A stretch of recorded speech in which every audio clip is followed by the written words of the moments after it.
كتير طيبة، كتير كتير. قربوا اللي عندي، قربوا.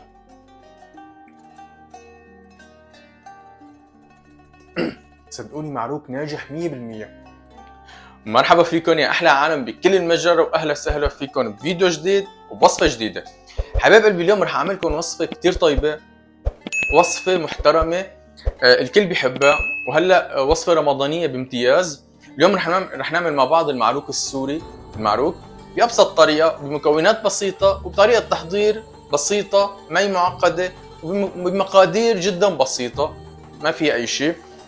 وما رح طول عليكم حبايب قلبي. إذا أنت أول مرة بتتابعني، نزل لتحت اشترك بالقناة عشان يصلكم كل جديد. خلونا نتابع طريقة تحضير المعروك حبايب قلبي. بداية حبايب قلبي، أنا عندي هون نص كيلو طحين متعدد الاستعمالات. طبعا انتم الكمية انتم بتلتزموا فيها، او بالكمية انتم بتختاروها، يعني اذا بدكم كمية اكبر فيكم تعملوا اكثر. رح احط نص كيلو انا طحين. هلا رح احط عليهم، بعد ما حطيت الطحين رح احط عليهم معلقة صغيرة بيكنج باودر، وبدي احط عليهم معلقة صغيرة فانيليا. وعندي هون الخميرة. طبعا انا عندي خميرة خضراء مكعب، رح احطها جواتها. انتم فيكم تستغنوا عن فيكم تستغنوا عن هاي الخميره وتحطوا خميره بودره، خميره فوريه. انا رح احط خميره خضراء. ورح اضيف عليهم معلقه صغيره من المحلب، وبدي احط لهم كمان تقريبا بحدود 3 معالق كبار، 3 معالق عفوا صغار سكر. وبدي اضيف عليهم كمان حليب. طبعا الحليب ما رح كتر، رح احط شويه حليب، وبدي كفي الباقي بالمي. طبعا المي على حسب الكميه او على حسب من طحين لطحين بيختلف، فمشان هيك انتم رح تضلوا تحطوا شويه مي لحتى تتماسك معكم العجينه. انا رح برجيكم اياها كيف رح تصير معي بعد اضافه المي. وهلا حبايب قلبي، بعد ما عجنتها تقريبا ضليت 10 دقايق عم بعجنها، بدي احط عليهم معلقه زبده. هيك بهالطريقه بتنعم معي. بعد ما حطيت الزبده هلا رح اكفي عجنه حتى تنعم معي العجينه كتير منيح. وبهالاثناء حبايب قلبي، بعد ما عجنتها كتير منيح، بعد ما صارت ناعمه بالزبده، تعالوا شوفوا لعندي شلون صارت العجينه. شوفوا عجينه ولا اروع من هيك، عجينه خرافيه. شايفين ناعمه هيك؟ هيك لازم تطلع، هيك لازم تطلع معكم. انا هلا رح اخليها تتخمر. رح ريح العجينه تقريبا شغله ربع ساعه 20 دقيقه، وبعدها بشكل معكم المعروك. وهلا حبايب قلبي، بعد ما ريحتها انا تقريبا مثل ما قلت لكم 20 دقيقه، 20 دقيقه، هيك طلعت معي العجينه مثل ما انكم شايفين. شايفين والله عجينه ولا اروع من هيك، عجينه خرافيه مثل ما انكم شايفين. حشيله، ححطها على البربرة. طبعا انا هون رح اعمل معكم، اشكل معكم شكلين للمعروك. المعروك السادة المعروف عنا، المعروك السوري المعروف المدور السادة، ورح اعمل معكم معروك بالشوكولا. رح ورجيكم شلون رح اسوي. تابعوا معي حبايب قلبي. بعد ما مديتها حبايب قلبي، عندي مثل ما قلت لكم رح اعمل على شكلين. رح اقطع قسم، بهذا القسم رح اعمل فيها السادة، وهذا القسم بدي اقطعه لثلاث اقسام مشان اعمله على شكل ضفرة بالشوكولا. رح اقطعه على 3 اقسام.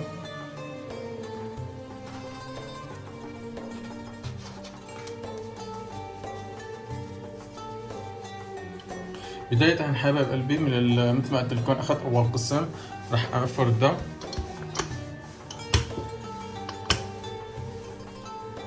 وهلا حبايب قلبي رح اعتذر منكم، انا بالي الكاميرا عم بتسجل طلعت ما عم بتصور، فبعتذر منكم. انا مديت العجينه مثل ما انكم شايفين بالطول، بس على شكل مستطيل، وحطيت عليها الشوكولا مثل ما انكم شايفين. ورح ضل طبعا الشوكولا والكميه على حسب ما انتم بدكم. انا هاي الكميه كافيه بالنسبه لي. طبعا لانه انا بنصح كمان ما كثير تكتروا الشوكولا، لانه راح تسيح الشوكولا، راح تذوب، راح تسيح معكم.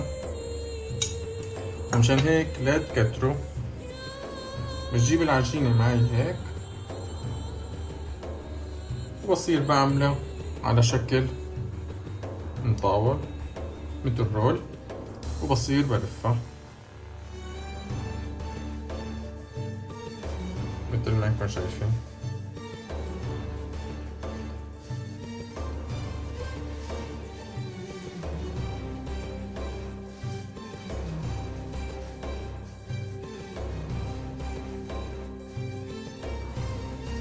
رح سكر الجوانب كتير منيح مع بعضها.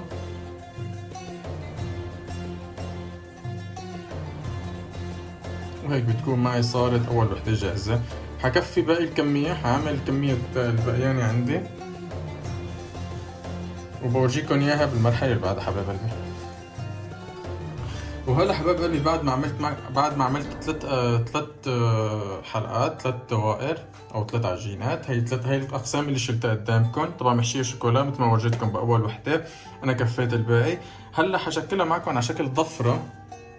ناخذ هي اول قسم، ناخذ هاي النص ونصير بنحطهم هيك. يعني انتو شلون بدكم، انا برأيي جيبوا ست البيت خلي هي تعمل الضفرة، لانه نفس الضفرة يلي بتعملوها مثل ما قلت لكم.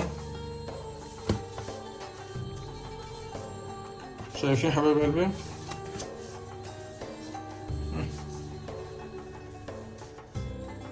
طبعا اهم شيء انا المعلومة نسيت لكم اياها، انا هون الراس بتطبقوا بتسكروا الثلاثة على بعض، بتلزقوا الثلاثة على بعض. هي اهم نقطة. رح كفي الباقي وبعدها بسكر. طبعا بدنا نسكر كمان الطرف الثاني. وهلا حبايب قلبي بعد ما خلصت تختيمة مثل ما انكم شايفين على هذا الشكل. طبعا هي مثل ما قلت لكم موجود فيها شوكولا. رح احطها على الزيت لحتى تختمر، ورح اعمل معكم طبعا بدها تخمير اكثر، بس رح انتقل معكم على تشكيل السادة. وهلا رح ننتقل سوا حبايب قلبي لتشكيل الشكل الثاني اللي هو المعترف فيه بسوريا، اللي هو معترف فيه المعروك السوري، اللي هو المدور السادة. فيكم تحشوه بس انا رح اعمله سادة. رح اعمله مدور طبعا بهذا الشكل. يعني السمكة انتو بتتحكموا فيها، يعني لا كتير سميك ولا كتير رقيق. وهيك حبايب قلبي انا عملت معكم سويت هذا الشكل. طبعا هيك رح لازم تكون سماكتها مثل ما انكم شايفين. رح شيلها واحطها بالصينية. وبعد ما نقلتها حبايب قلبي، بعد ما نقلتها على الصينية هجيب كاسة حاط اعمل لها هالطبقات.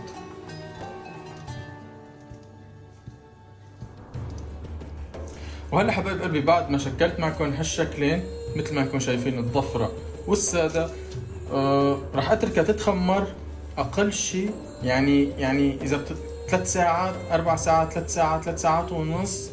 خلوها تتخمر بهالقد مشان تاخذوا النفشه اللي جواتها. يعني فوق تتخمر 3 ساعات، بين 3 ساعات و3 ساعات ونص تقريبا. وبعد بورجيكم اياها، انا بورجيكم اياها بعد ما تختمر معي. طبعا الساده ما راح اتركها هيك، راح ارش لها سمسم وحبه بركه. راح اتركها تختمر عندي منيح، وبعدها بورجيكم اياها شلون راح تطلع معي حبايب قلبي. وهلا حبايب قلبي بعد ما تخمرت عندي المعروك، بعد ما تخمرت عندي تقريبا بحدود 3 ساعات 3 ساعات ونص، تعالوا لعندي وشوفوا شلون ضاعف حجمها. مثل ما انكم شايفين تضاعف حجمها، هذا هو الشغل الصح. هيك لازم تطلع معكم مثل ما انكم شايفين. طبعا هي عاملها ديكور، هي ديكور، هي هيك جانبية شوي مثل ما انكم شايفين. انا هون هلا عندي هون حليب، ما راح لكم حطوا بيض ولا راح لكم حطوا قطر ولا بدي لكم شيء. هلا افضل خليط مشان تعطوها اللون الحلو دهنوها شوية حليب بس. ملاحظة كتير مهمة انه هون بهالاثناء بتكون كتير حساسة العجينة، يعني بتكون جواتها كتير في هواء، كتير بتكون حساسة. لأي نكشة بأي دقرة ممكن انه تهبط معكم او تخفص. فنحن بدنا نداريها دادي برموش عيوننا. صلنا 3 ساعات عم نستناها.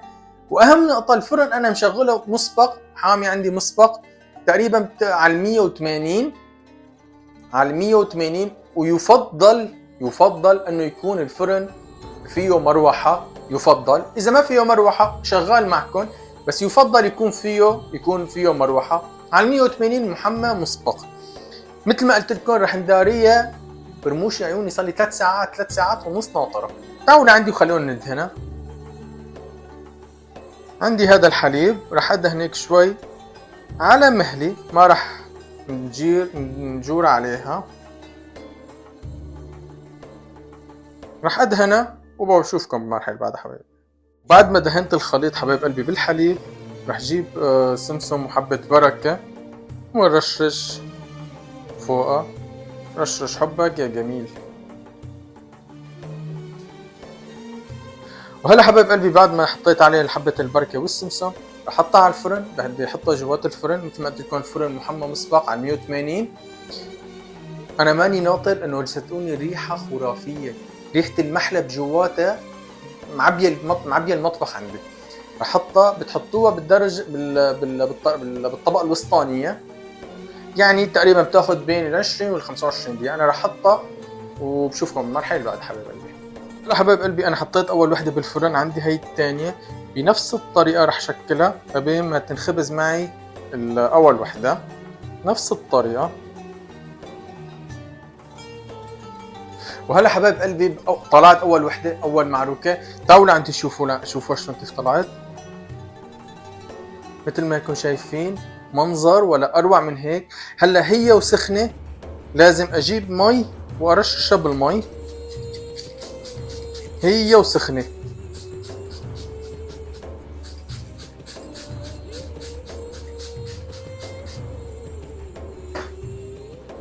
وبجيب شويه قطر وبصير بدهنها مثل ما انكم شايفين.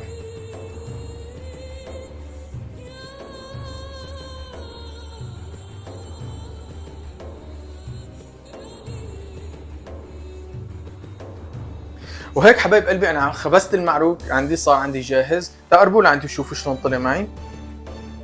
مثل ما انكم شايفين هي الساده وهي اللي بالشوكولا. طبعا الشوكولا نزلت قبل. مثل ما انكم شايفين عجينه طريه، لاحظين. هي الساده انا رح احطها هلا بس لانه شوي لساتها سخنه.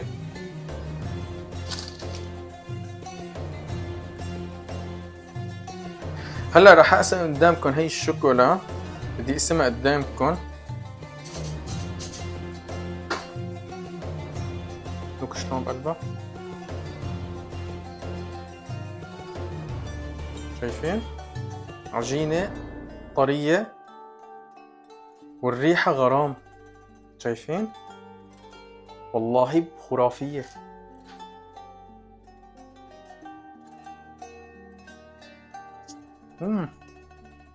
كتير طيبة، كتير قربوا لعندي قربوا. شايفين هاي سفلة كتير طيبة، كتير طيبة.